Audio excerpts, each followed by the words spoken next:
अब मैं राम के गुण गाऊं, अब मैं राम के गुण गाऊं, राम के गुण गाऊं, अपने श्याम का गुण गाऊं रे। अब मैं राम के गुण गाऊं, गंगा नाऊं न जमुना नाऊं, ना कोई तीर्थ जाऊं रे, ना कोई तीर्थ जाऊं। 68 तीर्थ है घट माही, काहे में मल में नाऊं। 68 तीर्थ है घट माही, काहे में मल में नाऊं। अब मैं राम के गुण गाऊं, ये राम के गुण गाऊं, अपने श्याम के गुण गाऊं। डाली न तोड़ूं, पाते न तोड़ूं, ना कोई जीव सताऊं। डाली न तोड़ूं, पाते न तोड़ूं, ना कोई जीव सताऊं। पात पात में राम बसत है, पात पात में राम बसत है, वही कोशिश नभाऊं। अब मैं राम के गुण गाऊं, योगी न होऊं, न जटा रखाऊं, ना अंग बबूत लगाऊं।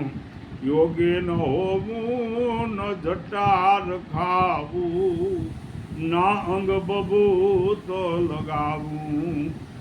जो रंग रंगा आप विधाता, जो रंग रंगा आप विधाता, और क्या रंग चढ़ाऊं मैं, और क्या रंग चढ़ाऊं।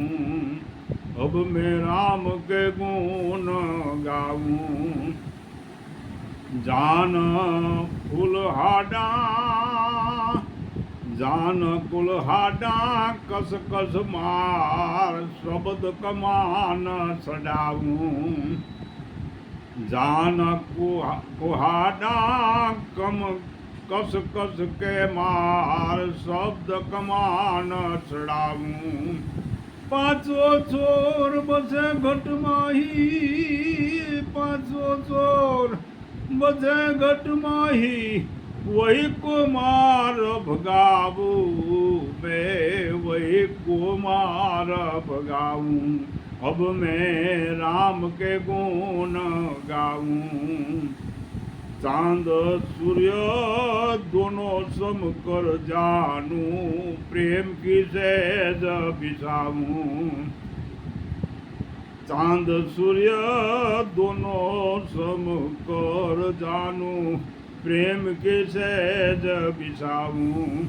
कहत कबीर सुनो भाई साधु, कहत कबीर सुनो भाई साधु, आवागमन मिटाऊं मैं, आवागमन मिटाऊं।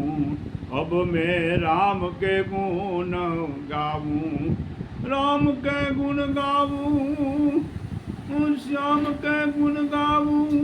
अब मैं राम के गुण गाऊं, अब मैं राम के गुण गाऊं। कबीर साहेब પદમાં કબીર સાહેબ હરિસ્મરણનો ઉત્તમ સાધન બતાવી પ્રભુના ગુણ ગાવાનું કહે છે. તેઓ કહે છે કે ગંગા કે યમુનામાં નાવાની કે તીર્થયાત્રા કરવા જવાની મારે કોઈ આવશ્યકતા નથી, કારણ કે 68 તીર્થ આ માનવ દેહમાં જ વસેલો છે, તો એની જ યાત્રા શા માટે ન કરું? શા માટે બહાર જઈ અને તીર્થોના મિલન પાણીમાં સ્નાન કરું? પૂજા વિધિ માટે ફૂલ પરનો તોડવાની પણ મારે જરૂર નથી. કોઈ વિધિ વિધાન કે બલિદાન આપી જીવોને પીડા પહોંચાડવાનું કણ માં અને પ્રાણી માત્રમાં પ્રભુ વસી રહ્યો છે, તો પછી એને શા માટે નમન કરવું?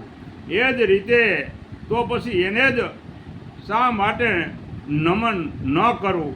એ જ રીતે યોગી જઈને જટા રાખવાની અને ભભૂત લગાડવાની પણ મારે જરૂર નથી. અને જે રંગરૂપ ભગવાને આપ્યું તે જ યોગ્ય છે, અને બાહ્ય પદાર્થો બદલવાની મારે જરૂર નથી. ખરેખર જે કરવાનું જેવું છે તેવો આ છે. પંચમહાભૂત શરીરમાં જે કામાધોગની વિકારો રહેલા છે તેને જ્ઞાન વડે દૂર કરો અને પ્રણયનો સંયમ કરું. સૂર્ય ચંદ્ર નાડીઓ સમ કરી પ્રભુના આરાધના કરું, અને જો એમ કરીને સહેજ મુક્તિનો અનુભવ કરું, એમ કરી જન્મ મરણના ચક્રમાંથી છૂટી જાઓ. આ કબીર સાહેબે બહુ સરસ અને જોરદાર રચના કરી. માનવને કહે કે ક્યાંય જવાની જરૂર નથી. તમારા માયલાની અંદર ખોદશો તો તમારો સામે ભગવાન તમને મળશે. બીજે ક્યાંય જવાનું, ઘરે એક મંદિર છે, નિજ મંદિરમાં ખોદો અને એ કૂવામાંથી પાણી આવશે, એટલે તમને સમજી જાશો કે અમને અલેખ મળી ગયો. જય ગુરુ મહારાજ.